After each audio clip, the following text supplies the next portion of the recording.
Welcome to Blackbird Writers Presents. I am Tracy S. Phillips, and today I am speaking with John DeDakis. John DeDakis' new book, Enemies Domestic, has just come out in his Lark Chadwick series. And yes, I gotta beautiful hold it cover. direct.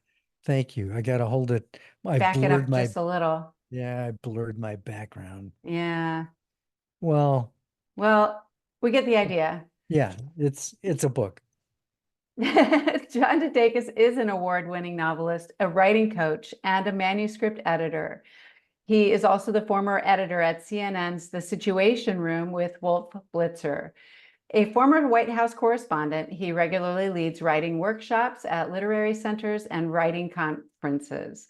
He is also the host of a video podcast, One to One with John DeDakis, and that's on YouTube, Facebook, and LinkedIn. We are here today to discuss Enemies Domestic, which is a political thriller and his most important and controversial book to date. Welcome, John. Thanks, Tracy. It's good to be with you again. Yeah. Um, so right off the top, you worked with Wolf Blitzer, and I suppose he knows that he's actually a character in your books. He's appeared in several of them, not as a main character, but the television is on, Wolf is on, and so he makes an appearance, and he's very happy about that. I don't know if he knows about this most recent one, but he is not shy about appearing in my stuff. Yeah. So how long were you a White House correspondent? I was a White House correspondent for the last 3 years of Reagan's administration. So this would have been 85 to 88, before cell phones, before the internet, a long time ago. It was a completely different world. Absolutely. I mean, Ronald Reagan would not be considered, he would be considered a traitor to the Republican Party now. Hmm. And in Enemies Domestic, your character, Lark Chadwick, becomes the president's press secretary. So she writes a very powerful presidential address on the topic of mental health of the nation, and it sparks a lot of controversy and conflict in this book. How do you feel about the mental health of our country today? I mean, how much That's a time do we tricky have? How much question. time do we I have? know. Look, we throw the word crazy around a lot. And I mean, I know I do it, and it's just part of it's a throwaway word. And yet I think mental illness runs deep in this country. The mass shootings, I think, are a perfect example of that. Something is wrong when a person takes an AR-15 into a schoolroom, elementary school, and slaughters 8, 9, and 10-year-old kids. There's something sick about that. Um, we I mean, I'm not a psychologist, so I'm not really speaking from an area of any kind of professional expertise. But um, if you want to define mental health as, stability, able to see things clear-eyed, not letting emotions rule, we're a pretty sick society, and I think we probably have been for a long time. But I think it's getting worse. We demonize the other side. We dehumanize people. And, and I don't think that this is something that is, purely one party or the other. I mean, mental illness knows no political bounds. Absolutely. And so, but I just think that we really are at a mental health crisis in this country. Um, there's something wrong when insurance doesn't always pay for, therapy. Um, and yet being able to talk your problems out, being able to, go deep inside and understand yourself better. Um, I think that's the way to access mental health. But we stigmatize people who seek therapy. Uh, we stigmatize people with addictions who are suicidal. We have so many problems and so few Resources. resources to address the problem. I'll leave it Yeah. there. Yeah. No, Follow up if you must. no, absolutely. I agree. But what's the solution? I think writers can, reach out to their audiences and talk about those things and make it the conversation available, right? Absolutely, absolutely. And I try to model that. I mean, Enemies Domestic is the sixth novel and the most recent one, but my protagonist, Lark Chadwick, is dealing with grief and, is meeting with a therapist for at least three of those six novels. And so, and I've had psychologists read, beta read my novels, to give me helpful feedback on, if it's being done correctly.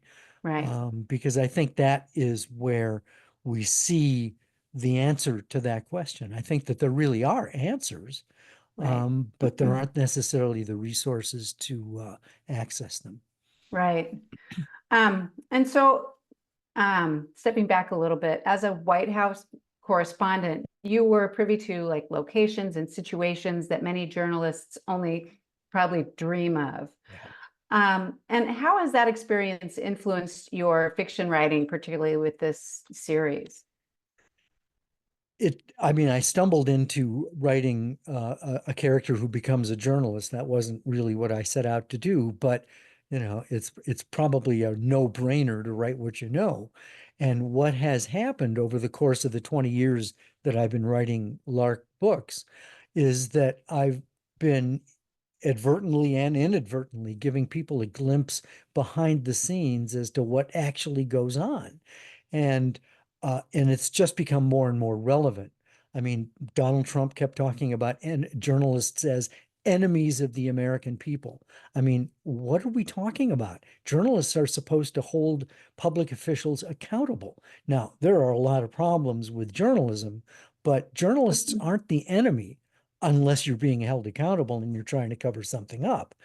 Um, Yeah. and so, I mean, there was a woman at a writers' conference. She shook her finger at me and she said, "You're nothing but fake news." And I said, "So where do you get your news?" And she said, "Breitbart." And of course, No. Breitbart makes stuff up. And my jaw dropped. And before she could say anything, before I could say anything, she said, "Well, I have to have my opinion reinforced." And I'm going, "No, you've got to have your opinion informed." Yeah. And so, you know, I think that what's the public service here is to give people a sense of, the good, the bad, and the ugly of journalism. It's a mixed bag, but there is responsible journalism. There are standards that reputable journalism organizations follow, but people don't understand that. They have their mind made up, even though they've never met a reporter and never Right. been in a newsroom. Right. Well, because people like Trump and, powerful people say that it's all fake stuff. So yeah, exactly. And it's just not the kind of thing, the rumor that you want to be spreading around, Exactly. And I mean, he's not undermining journalism just that. He's undermining all the public institutions. And if you Yeah. can't trust anything, well, you have to put your trust in him. Well, yeah, for sure. Um, so I think you told me once that your wife is one of your first readers. And does she help you with a lot of the girly things in this book, like hair and clothes and all of those things? Well, let's see. Cindy wasn't a beta reader in the beginning. I mean, I did ask her to read the first draft of my first novel. And I mean, at the time, it was like a 150,000 word mishmash. And she underlined one word and said, "Sure, you want to use that?" Which was great because it was a word that needed changing. But what about the other 149,999 words? And she said at the time, she said, "I didn't know if you were any good, so I didn't want to break your spirit." But she has become more confident I've been more confident in reaching out to her. She's found her voice. And so she has definitely been a key component of making Lark an authentic woman. And I certainly do consult Cindy and Emily, my daughter, and about the girly stuff. But I've got a lot of female friends. I worked with young women in their early to mid 20s for 25 years at CNN, and they'd tell me their stories about what it's like to be a woman. And then many of them became beta readers as well. So, Cindy is one of many. Yeah. And I bring that up in the middle of all this other conversation because um, uh, among the many sensitive topics in this book, you chose to write some very intimate bathroom scenes, which, okay. Um, I just, I thought it was kind of an unwritten law among authors to steer clear of those scenes altogether, but you went there and went in big Probably, time. probably because I never heard the unwritten rule. But I even if there was such a rule, I'd break it in this case because, Lark is in a situation where, that's about the only time when she has any privacy. And so she is, having to strategize. And I don't want to go into detail because that gives away some of the plot. But I did with that what I did. I think I did it tastefully. Um, but yeah, I went there, Yes, you did. wherever that was. Exactly. But it's also, you know, talking about women's bodies and this and that, she is pregnant in this book, and that's Right. not giving anything away. That's page one. Right. And so she's wrestling with the personal choice of abortion. Um, and I was just wondering if you have any experience with abortion at all. Well, I mean, as a reporter, I covered it. I mean, I was a reporter in 1973 when the, Roe v. Wade decision came down legalizing abortion, and for 50 years after that, it was a hot topic and a controversial one. So, as a reporter, I covered it. As a man, I've had, friends who have, been in unwanted pregnancy situations.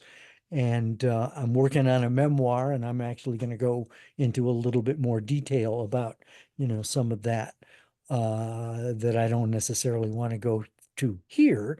But Okay. I think it's safe to say, though, that I've been on both sides of the issue. There was a time when I was very hedonistic, and it was pretty much anything goes.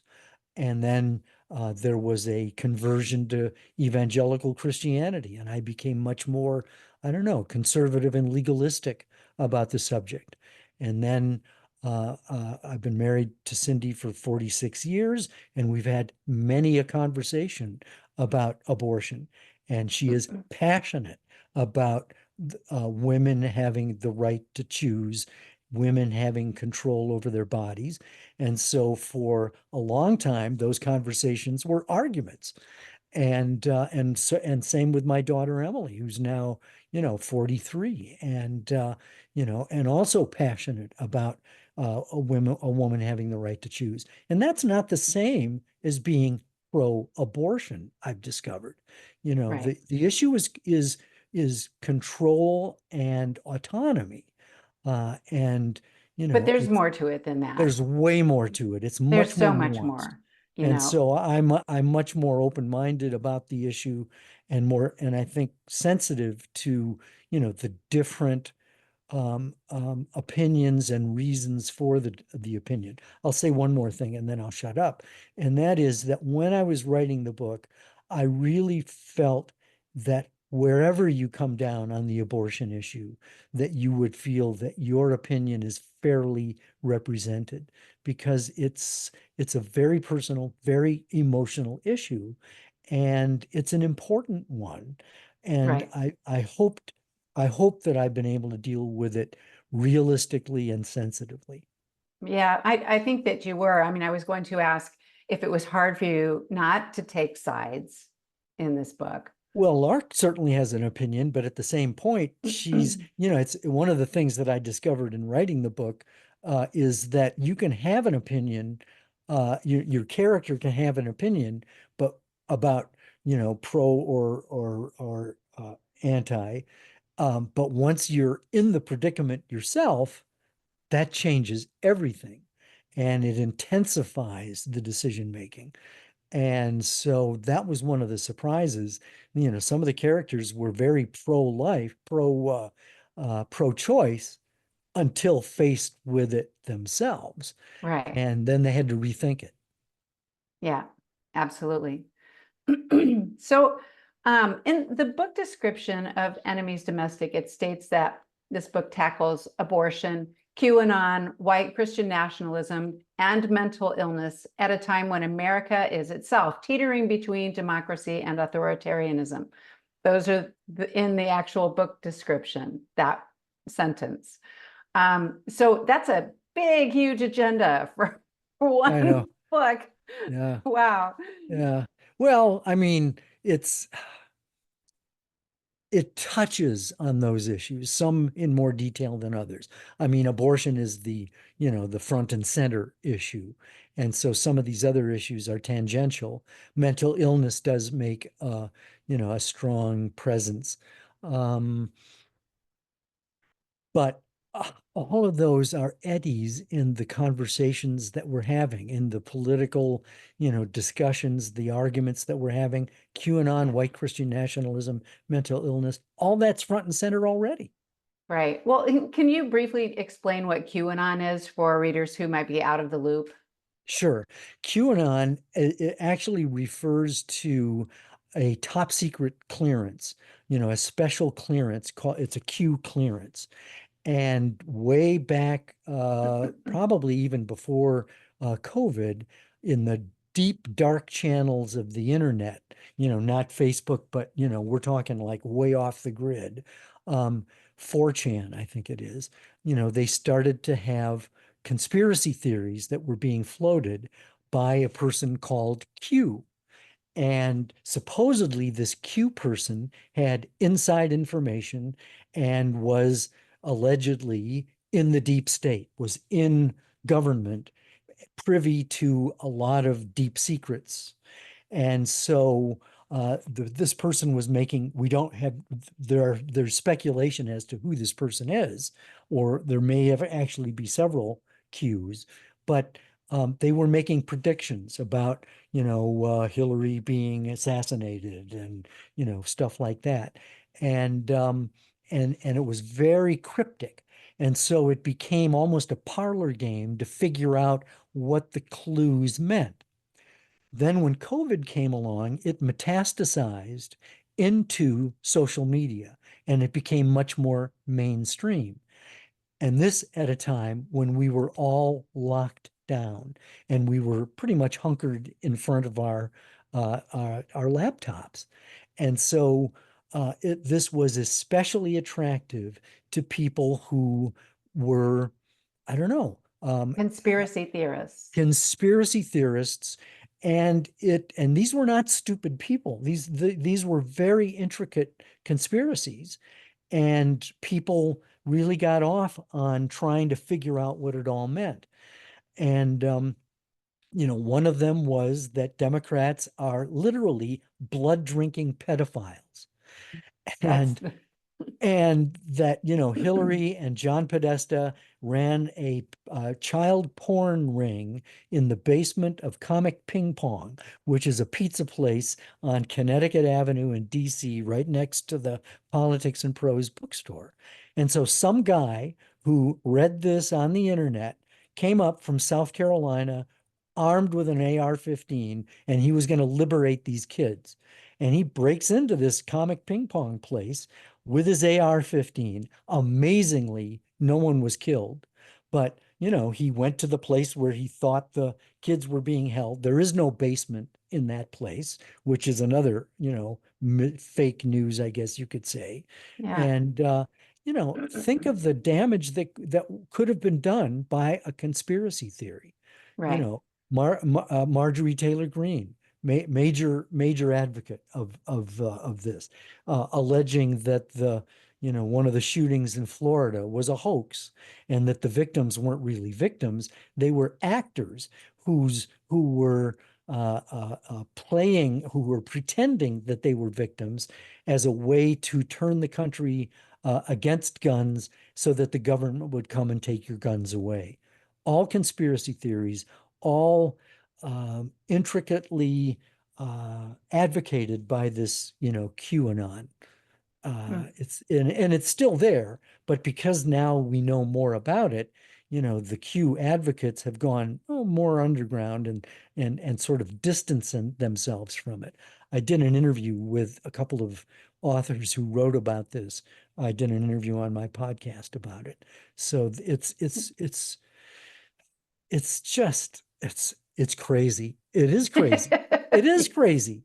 Yeah, And so, I mean, here I go talking about crazy, but that's out there. yeah. And so the book, talks about some of those aspects about what's happening in the world a little bit, but mostly it gets into like white Christian nationalism and that kind of thing. And but clearly you're not afraid to discuss these things on camera or in your books. Right. And do you feel like you've been desensitized by being a journalist for, you know? Oh, absolutely. Because journalists, the believe it or not, reputable journalism still is concerned about the truth. And, any news story is not going to tell the capital T, this is what it all means, truth. Every story is a tile, a small T mosaic tile in the big T mosaic of what the truth is. And Right. so, every story is designed to get a deeper understanding of whatever the issue is. And, we are dealing with existential issues, Yeah. abortion, nuclear war, war in the Middle East. So you got to ask the tough questions of the people who are in charge. And so I've never shied away from, those kinds of issues. It's part of my DNA, I think. Yeah. Um, was there a specific incident that triggered the idea for this book? Oh, yes. I was going to go in an entirely different direction after I wrote Fake, the fifth novel. And Cindy and I have coffee every morning at 8. And we talk about the news. We read Heather Cox Richardson, who's a Boston University or a Boston College historian, and she writes an essay every day about the news and how it ties in with history. And so we were together, and the Alito abortion decision leaked, the decision that he wrote that overturned Roe v. Wade. And so there was an advance indicator that the Supreme Court was going to overthrow Roe. And so Cindy said, you need to write about this because Lark was pregnant at the end of Fake. Right. And so it just made sense that Lark was now going to have to live in a post-Roe era, wondering whether or not she was going to be a single mom. Right. And so that was the question that propelled the book. And then it just took off and it wrote itself, basically. Yeah. And I know there was other historical events that play kind of a role in this book too, that you touch on the January 6th yeah thing and all of those things, I Exactly, imagine. exactly. Because what I tried to imagine is that, uh, and I think we're still seeing this possibly play out, the overturning, when you take rights away from people and you have at least one political party that is, really trying to overthrow an election, um, we're in some really dangerous territory. And it really does become an election on whether we're going to continue democracy or if we are going to go the way Hungary has gone with Viktor Orban and what he calls illiberal democracy. It's basically Christian nationalism and it's authoritarianism. I mean, Right.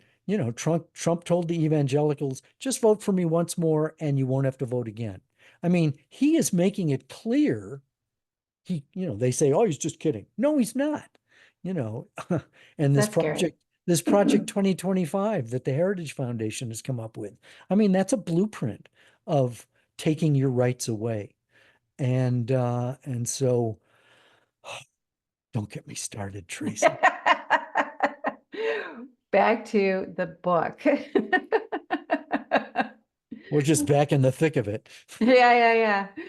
Um, so are you a plotter or a pantser? Oh, we're getting into some safe territory now. Back to Yes. process. Well, I'm a planner. I like to plan. I like to Uh-huh. know where I'm going.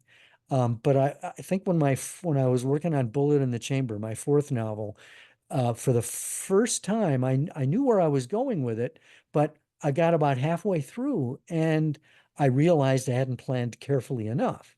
And so by necessity, I became more of a seat of the pantser, where in order to get things off dead center, I just had to write and get my characters talking.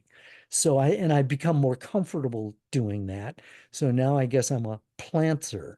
There you go. And so really, Enemies Domestic, I really did not know where it was going to go. Every day was a new revelation. And Cindy was a companion every step of the way. I'd write a chapter, bring it up to her, she'd read it, we'd talk about it, and then she'd have some ideas. And so the process repeated all the way through up until the very end. And Yeah. she was instrumental in really helping me get some ideas on how to end it. Yeah.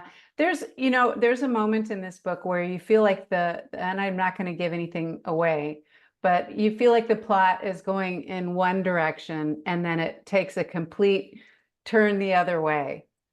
That's Um, but that's true in any good novel is going to be plotted that way because it's a pacing thing. You want to keep the reader turning pages and not turn off the light. So that's by design, and any good story is going to do that. yeah. Is there a Okay. question there, though? That was a question. Oh, Yeah. that's what I tried to do. Well, you did, Thank you. absolutely. But it was a brilliant shift of events. Thank you. Yeah, Brilliant, you say? brilliant. I did Oh, say thank you. brilliant. Thank you. And later in the book, Lark drives across the country and interviews like random people about the state of the country. Yeah. And I thought that was a great idea for a nonfiction book. Is that something you've ever done? Oh, hell yeah. I mean, any reporter has done the person on the street interview. In fact, there was one experience that I actually use as an example of facing your writing fears, because fear is a part of the process and fear is part of being human. And I was covering the 1984 presidential primary in New Hampshire, and it was like 6 in the morning in Manchester. And, my job was to ask people, who are you going to vote for? It took me 20 minutes to get the courage to ask that simple question. Um, and that was one of those moments where I realized, what am I afraid of? And yet fear is irrational, but it's real. Yeah, very, very true. Um, so I highly recommend Enemies Domestic for anyone Thank who you. likes political thrillers. How on earth are you going to top this? Oh, no. And what is next for Lark? Well, I have an idea for the next one. And the last page, kind of hints at where it's going to go. And I've made some rough notes about it. But look, it takes me 4 years to write a book. That just seems to be the rhythm I'm in. And I'm working on a memoir now, so that's sort of a more of a top priority once this book gets launched and out there. Um, so as far as book seven, it's too soon to tell. But I think this Enemies Domestic is definitely going to be a tough one to top. I mean, I really am proud of it. It feels good. It feels important. And I sound kind of obnoxious saying it that way, but you know, I've it felt like I was running on all cylinders when I wrote it. Yeah, And the feedback I'm getting so far is really, really embarrassingly positive. that's great. I mean, and probably well deserved. Thank you. Yeah. Um, so where can our readers find you and where can they find Enemies Domestic? Probably the best way to get to me and the book would be through my website, which is johndedakis.com, JOHN, D as in dog E, D as in dog A, KIS as in Sam.com.